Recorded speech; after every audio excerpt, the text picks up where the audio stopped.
Hello, welcome to a demonstration of SunPython. So what I've done is I have like a tutorial sheet for getting you introduced to data frames and pandas. And what I've done is I've stripped out the code, and I'm just going to work through the code that we need to achieve each part. And separately there will be a link to the completed file as well for you. So the first thing that we want to do whenever we get Python is we want to check that it's working. So the first thing that we need to do is we need to import pandas. So import pandas. Now when we do that, that means that we can, I appear to have a duplicate there. So whenever we import pandas, that means we are telling the compiler we want to use functions that are contained within the pandas library. Now, if you have Python kind of installed locally on your machine, you need to also do a bit of work to do that. Because we have everything inside the Colab notebook set up, we don't need to. We can just put the import pandas command. And then the first thing we want to do is create a data frame. So just by convention, I'm going to call my data frames df. You can call them anything you want, it doesn't matter. And to create a new one, we say pandas.dataframe and then brackets. And then I can print the data frame. So if I run that, it's the first time the file's connected, so I'll just take a second. What I should see is some information that tells me a data frame has been created, but it's empty. Yep, so I've not put anything in it. I've not pointed it to any data. All I've done is create the empty structure. So it has some columns, it has an index, but there's nothing in it. But see here where I've got pandas and I've had to type out pandas.dataframe. That might not seem like a lot of effort right now, but if you're continually having to use functions or create structures where you have to refer to the pandas library, that's going to get tiresome very quickly. So what I can do is, in fact, I'll just copy.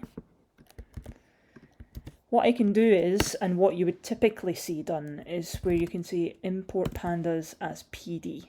So that means whenever I reference pandas, I can just put PD. Now if I run that again, I get the same thing.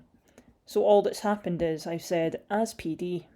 That means that I can just use PD and I don't have to keep typing everything out over and over again. So that's what that's about. So the next one, yep, should be in here. Okay, so we've got a CSV file, and I want to do some analysis on that. So the first thing I need to do is get that CSV file into it. So the CSV file is the weather data. And all I need to do is drag and drop it into that section. I'll get this warning that says make sure your files are saved elsewhere, because remember I'm connected to a virtual computer which is running my Python code for me. As soon as I stop that connection, I leave my computer unattended, I open it up in a new tab or whatever, that's going to be gone. So you may run into issues where it doesn't know about the file. You'll just get an error that says, I don't know what file you're talking about. That probably means your file area isn't there. So you can get to the files just by clicking on that little folder and hide them again. Okay, so what do I have here? I have a CSV file. I've uploaded it into the files area, and it's not there. I've had to upload it again. And then I'm going to read the CSV file into a data frame and print it out. This is just one big hello world exercise. All I want to do is make sure that I can get that file in and that I can see it exist within pandas so that I know for sure it's there. So the first thing I'm going to do is import pandas as PD.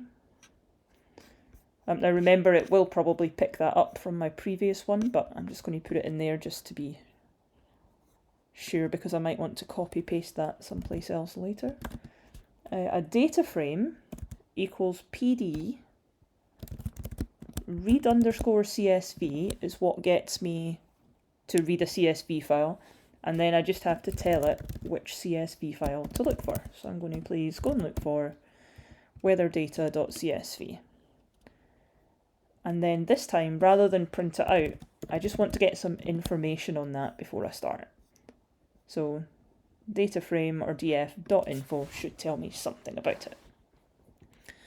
Okay, so it tells me I have 13 entries. That's true.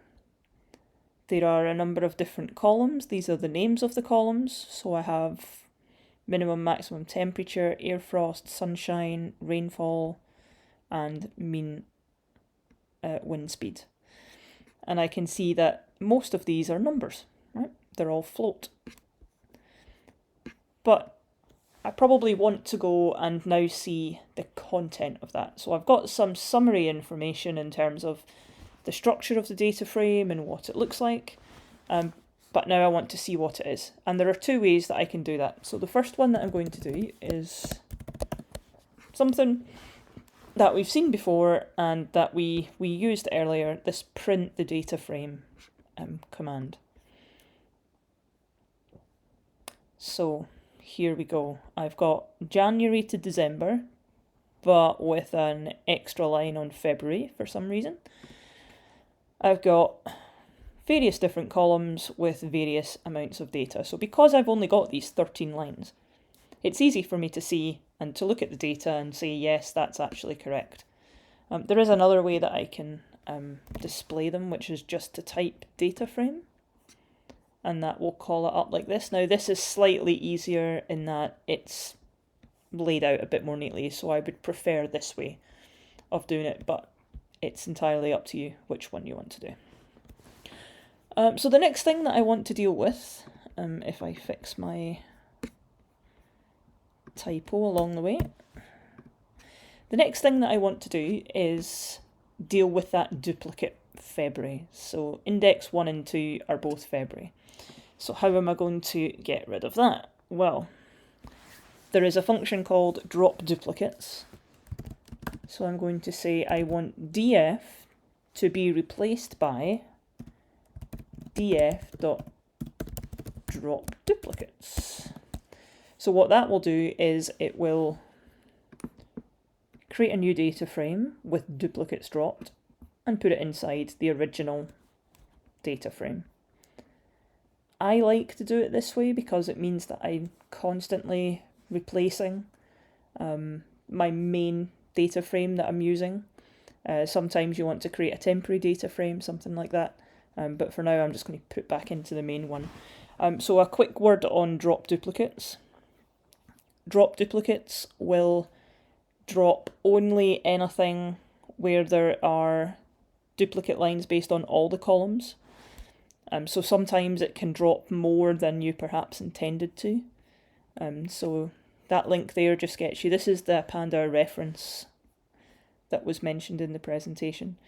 So I've got a whole different types of examples here of how I've asked it to only drop based on particular series within my data frame. So back to my main one. So I've dropped my duplicates. Let's just print that out again to make sure that it's there. Okay, now it's what I want to see. January through December. I can see that index 2 is gone. So I've now got 12 rows. So now I want to analyse it. So when I get any new data, the first thing I would tend to do is I want to do some summary statistics, some summary descriptions. And so there's a function which is .describe. And what .describe does is it tells us some information. So it tells us how many items are in each column. So we know there's 12. It tells us the average or the mean, the standard deviation, the minimum, the maximum, the mode at 50%, and then half of a half and half of the second half. So already I can start to see, okay, there's a big range going on here. So for example, my sunshine hours range from 75 to 191. The average is 118, so already I can start to see something about it. So to answer this question, what is the average annual maximum temperature per month?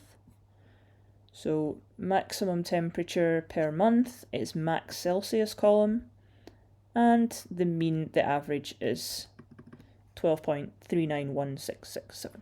So that's my answer to the first question. Question 2, what is the mean annual maximum temperature during the summer months? So only June, July and August. So I could use describe, that's not going to work because I only want a subset. So the obvious way, what we would do if this existed as a list, is that we would go through each row, we would check whether it's the summer months, add those 3 months together and then divide it by 10. Okay, so let's go. So I'm just going to create a variable for me to store my average. Now, this is how iter rows. So I can set up my for loop like this. I can say for all of my indexes, that's my ID for each row, set the row, go through each row in iter rows function. So all the iter rows function does is it goes through each one. And so let's first of all check it works. So if I want to refer to something within that row, I say something like this. Row and then the name of the column. And so all I'm going to do is print that out. So I should now see January through December. Perfect. Now I want to see if the row month, let me just copy to make life easier. If the row month is the same as June, print it out. Does that work? Nope, I am expecting a semicolon, so if I put that in, run again, problem should be solved. June, okay. So now, remember I can ask for multiple of these. So I can put multiple conditions inside, and I want an or condition because I want it to be June or July or August. So June, July, let me just check how I've specified these. June, July and August. This is the key thing, like if you were to write June like this, it wouldn't find it because it's looking specifically for JUN. So if something doesn't work, always go back and make sure you've got the right thing. But for now, let's see if I print that out. Okay, so now I know that I can do something in here. So my average, remember I want to, for each row, add it on. So average will become average plus the value from max Celsius. I think that's how it looks. Yeah, max Celsius is here. So average becomes the average plus the row. And then if I move out of my for loop, I can divide the average by 3 and print out the average. So 18.5333. That's my average temperature for June, July and August. And I can get rid of my printout if I don't want to, and I can start to put the average summer temperature is plus the average, and I'm going to have to set that to be a string.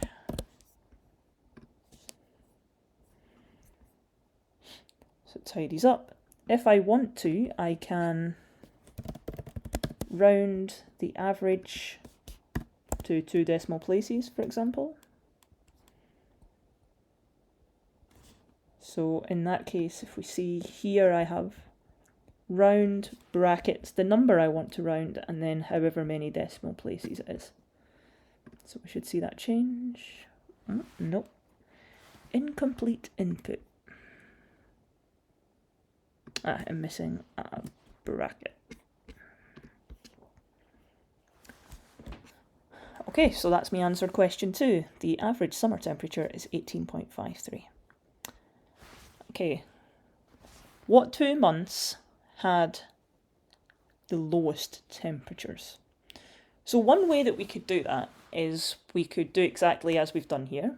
For each row, we check whether or not it's in the lowest 2, and then we save those as being the lowest. That's fine if I've got 12 rows.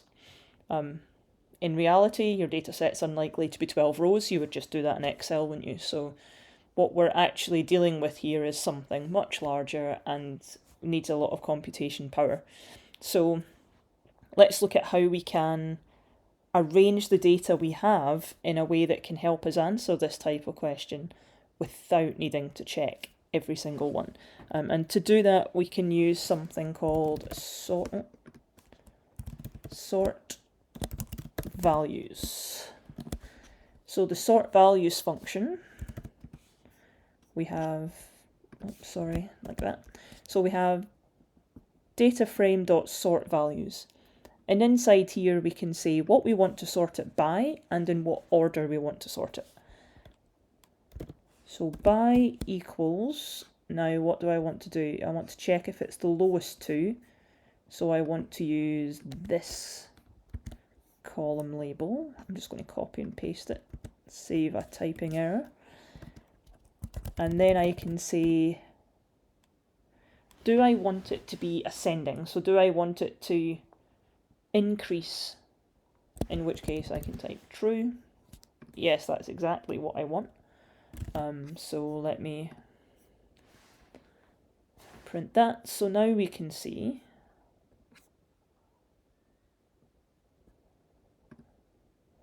maybe not. Let's try this one. Okay, so now my minimum temperature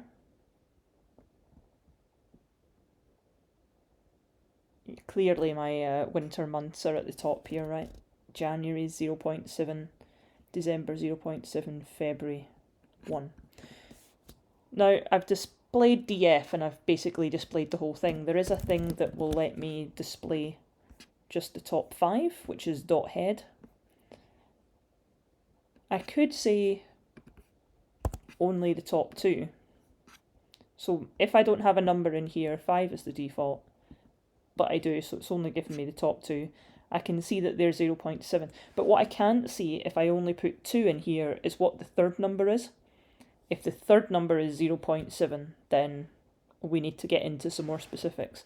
So if I just remove and put dot head, I can see a wider range, and I can verify, yes, actually these 2 are separate and different from the rest. So that gives you some idea of how we can manipulate these data frames, how we can reorder them, how we can filter them to answer questions that we ask of the data. And effectively that's all data analysis is. It's saying, given the data we have, here is the question I want to ask. But not all of it is about analysing directly on the data in terms of numerical analysis. Sometimes we want to chart the data. And one of the advantages of Python is that we have plenty options available for us. So it can get a bit busy, I guess, with these charts, because we can have a lot of different options that we want to include. But let's try and just do something fairly simple and straightforward to start with. So the first thing we want to do is the maximum temperature per month. Yeah. So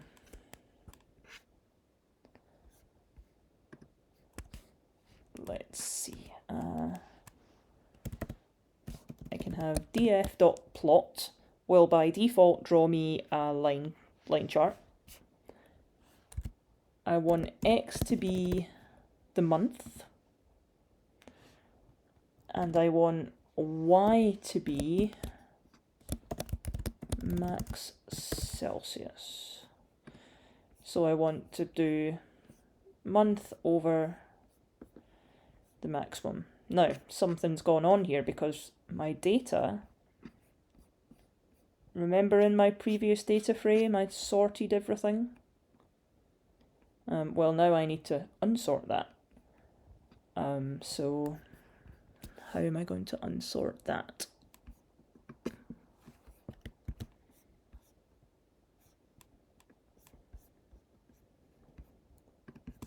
I didn't plan on having to deal with this. Let's see if it does it by index. It does not like that.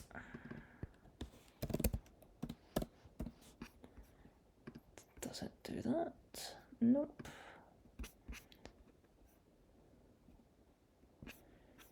You know what, I'm just going to rerun my import and rerun my drop duplicates. And now I should be good to go. There we go. So what I did there was, because I had in the previous one, here I had kind of created a new order for them by just rerunning the read CSV. I get the CSV again into the DF space, then I dropped my duplicates so that I've not got that extra bonus February. So now DF does not look like this at all. I've run something else to replace the contents of DF. So now I have my plot. By default it will be a line chart, and I can set month and year. But what if I want to give... So right now it uses the X value here is whatever my column name is, but I can give that a different label if I want to. So I can say month of the year. Oh.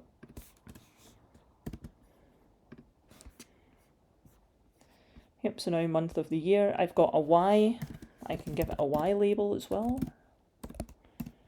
And that one is going to be temperature in Celsius. So that should now just pop up on the left hand side, which it does. And finally I might want to give it a title. So having a chart without a title is never a good idea. So let's call the title maximum temperature per month.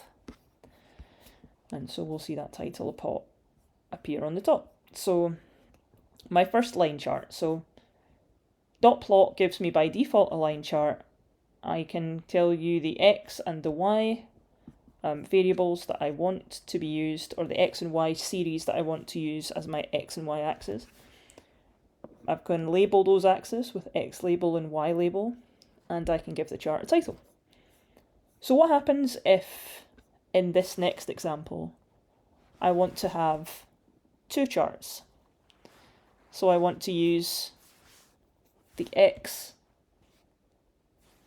along will always be the month of the year, but this time I want the minimum and the maximum. So I'm just going to copy that to get us started. So I've got my maximum, yeah, and that is here. So what I want to do is,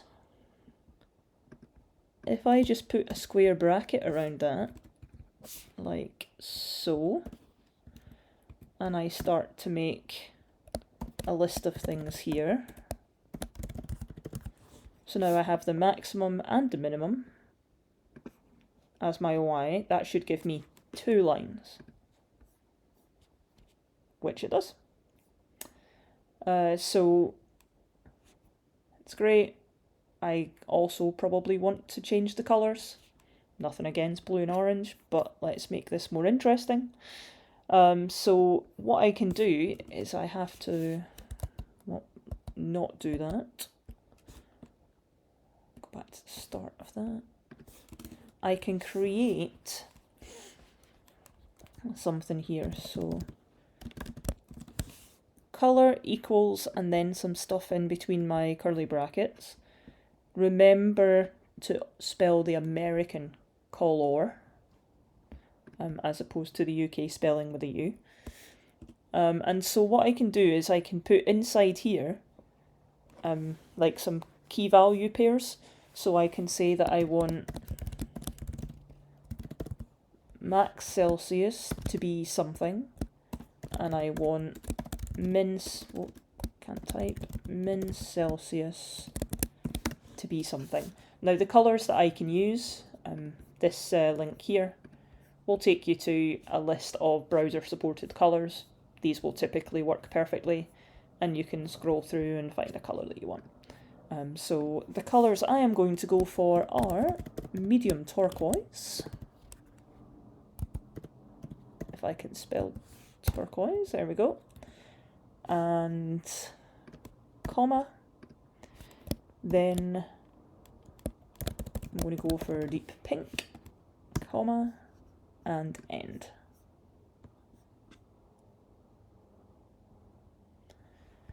Something didn't work out. Oh yeah.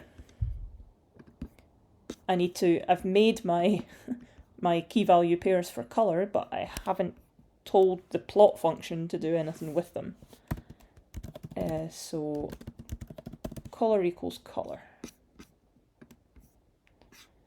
Does the job. Why did that work? So colour becomes whatever I've called the colours.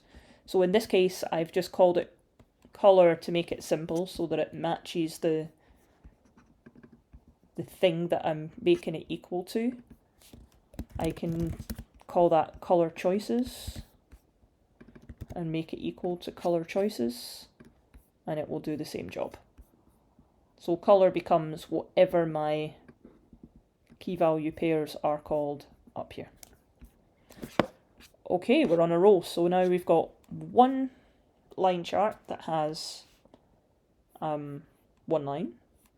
We have a second line chart that has 2 lines, and also some colour choices. So let's do something a bit more complicated. So I want to do something that looks at the number of months in the year out of 12 that has greater than or equal to 100 sunshine hours versus less than. So the first thing I need to do is figure out what fits into what category. Then we can do it. So I'm going to do this in 2 ways. I'm going to do it as a pie chart, and then I'm going to do it as a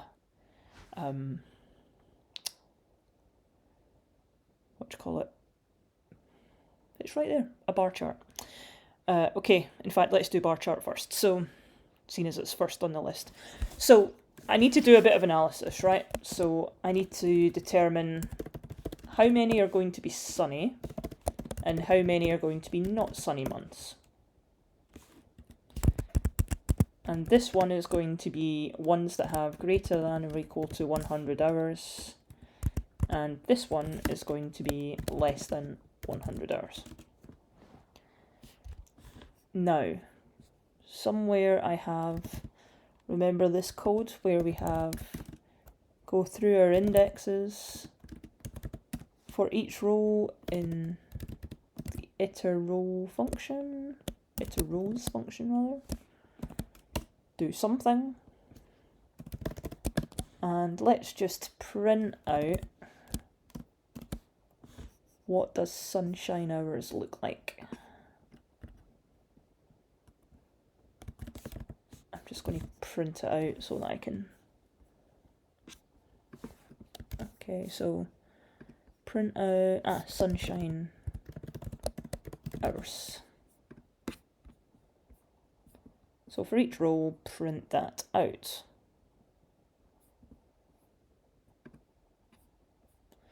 It's not going to like it for some reason. for index, oh, row in, I think. Maybe you forgot a comma. Yes, maybe I did. Oh, I've got the wrong kind of brackets. I need square brackets there.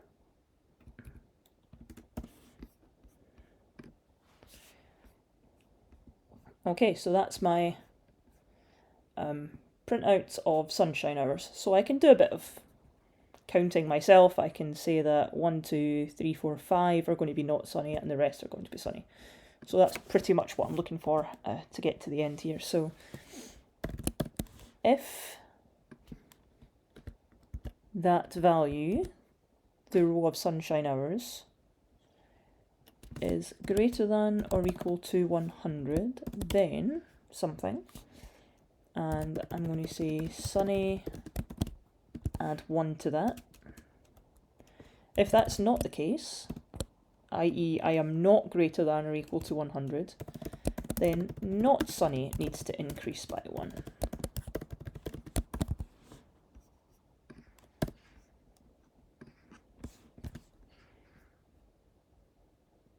Yep. And then all I'm going to do at the very end is I am going to print the sunny value and print the not sunny value. So remember, for not sunny, we're looking for 5. And I'll just comment out that, just so that I don't need to look at it again. So I've got 7 sunny, 5 not sunny, total 12. Good job. So I can, by the way, shorten this a little bit. So you'll see it doesn't change my outcome any, but rather than have to type out variable becomes variable plus 1, there's a little shortcut where I can say plus equals, which means sunny becomes sunny plus 1.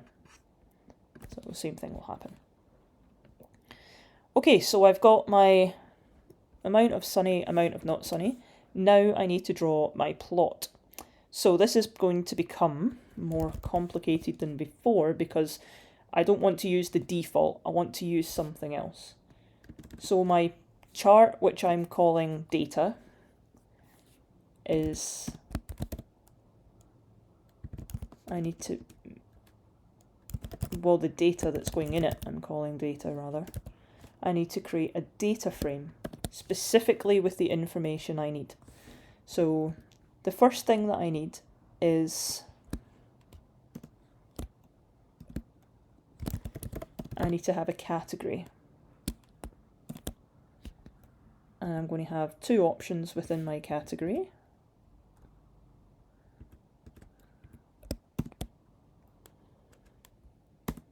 And those 2 options are going to be greater than or equal to 100 or less than 100.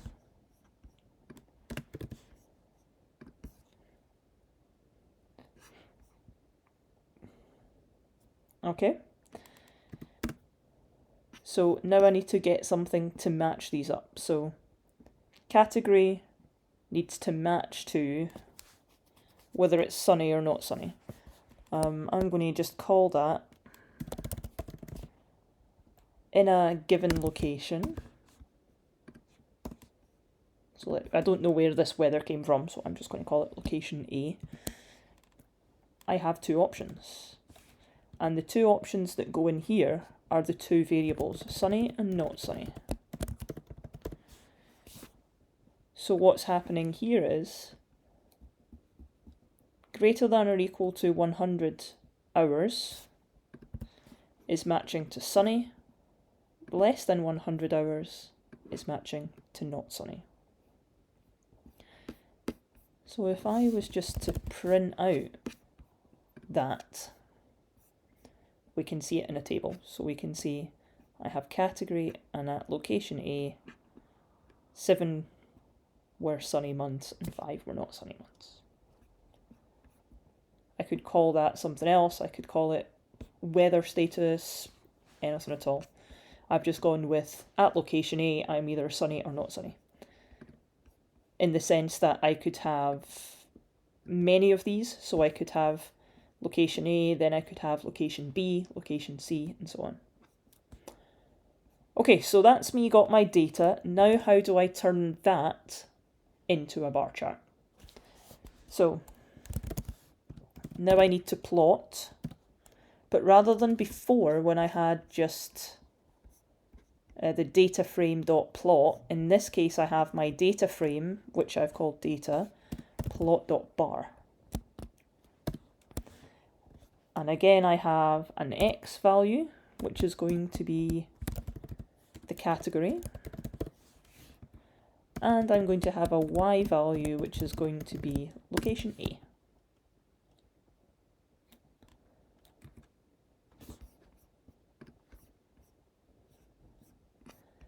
So I can see greater than 100 hours, less than 100 hours matches to 7 and 5, as I would expect.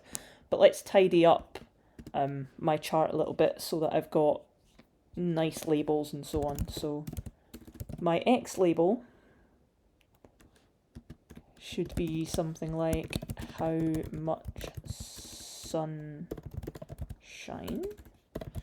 because I'm labeling whether it's minus or plus. That's fine. And I'm going to rotate that to 0. Okay, so I've added a X label for how much sunshine, and I've just changed the rotation to equal 0 for these two items.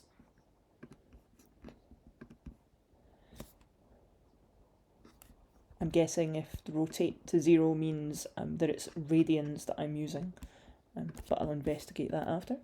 Then I have a Y label. Now what am I going to call my Y label? I will call it hours of sunshine. No. I will call it how much sunshine, how many months.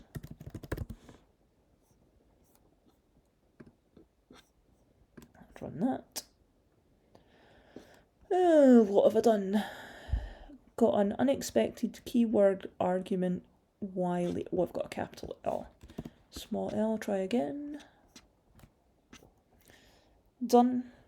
So now I've got something that looks a bit nicer. And I can do as I did before, I can go and change the colours, I can make them look something different. So what would I want to do if this is all fine, but I've got like a bar chart? What if I want to make it a pie chart? So I already have some information about my data already, so I've set up this data frame, but the problem is that when I create a pie chart, I need an index. So let's just copy my creation down here.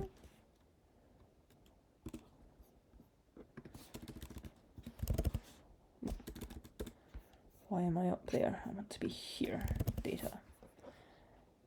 So I'm just creating this data frame again using my previous variables, sunny and not sunny, which I dealt with up here. But I want to add now an index. So you see my curly brackets. The index needs to come after those curly brackets. So I'm going to create an index, and I can call the index like 0 and 1, which would be if it was a numerical index, right? But actually your index can be anything as long as it's useful to you. So I'm going to call my index by these, the same as my categories. So I'm going to call my index less than or greater than or equal to 100 or less than or equal to. So you see now my 0 became this and my 1 became that. So how do I plot now? So if I say data.plot, this time I need dot something. It's going to be dot pi. And X will be my category, as one might expect. Y will be my location A, which is at location A, is it sunny or not sunny? And I can see I've created something quite nice already. I probably don't need this Y axis here. So when I create Y label, I can just put empty quotes and it will just take that away. And I probably want to just keep things nice and tidy and give it a title. Hours, months, with sunshine at location A. Not the most descriptive title, but it'll do the job for now. Okay, so what have we achieved? We've gone from creating an empty data frame. We can check that Python's all set up. We can get some summary info about this data frame. We can print the data frame out so that we can take a look. We can get rid of duplicate data, being careful, because that is based on all columns. Then we can analyze it, so we can use the describe function to get some basic descriptive statistics. We can use iter rows to work through each row in the data frame to run some checks. Like any other Python program, we can create variables. We can sort the values. We can reduce the number that are visible to us. We can create line charts with multiple data sets or multiple series within them. We can create bar charts and we can create pie charts.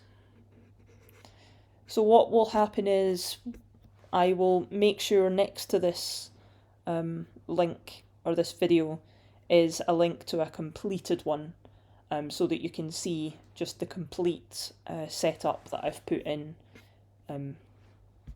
Obviously some of this is maybe a bit in note form, so I'll tidy it up and make one available to you. Alright, thank you very much. Have fun. Feel free to make use of those weather data, come up with different questions that you want to ask, different queries that you want to find out, different charts that you want to see, and start playing around with it. Remember that whenever you create a new, whenever you reload this or reconnect it to a virtual machine, you're going to lose that file, so you just need to keep copying it in every time you want to use it.